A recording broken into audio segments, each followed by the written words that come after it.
Привет, привет. Его новият звер. Добиченцето. Чуден изглежда. Махнах му слюдата, имаше слюда. Ще видим дали ще я сложа. Не знам дали още ме кефи много.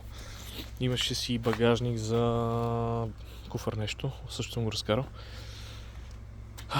Иначе като цяло доста добро състояние. Доста добро състояние. Мисля, че му трябва яко каране, само и това е. Но креатините ще ги правим малко по-нататък в видеята.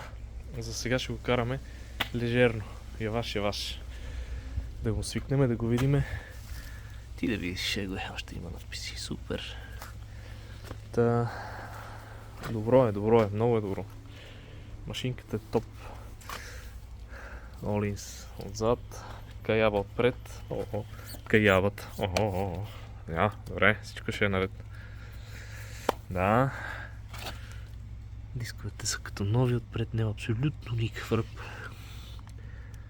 Тук ще трябва да се полира малко. Едно друго взели сме предпазител гард за радиатора.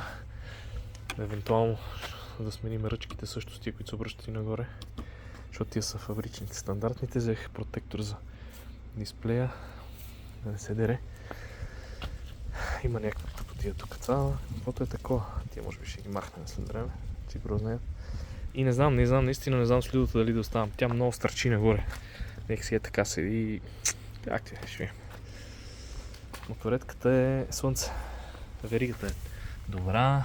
Пиньоните са добри. Quick Shifter-чето. Ето това е нещо, което много искам да видя и да пробвам, защото още не съм го карал. Не знам. Би трябвало да има и автоблипър. Освен нагоре да мога да ги редим и надолу. Но това ще ви кажа, като го покарам малко. Ще ви дам информация, така ли е, не е ли така. По принцип би трябвало да е така. Той си е фабричен този шифтър, не е слаган допълнително. Добре, мазаляка от веригата. Че викам да не текна някъде. Рано ти е да течеш, приятелю. Очаквайте скоро разни работи с този мотор. Ако имам късмета, днес ще му направя първото каране. Да видим как се държи. Аре, живи и здраве!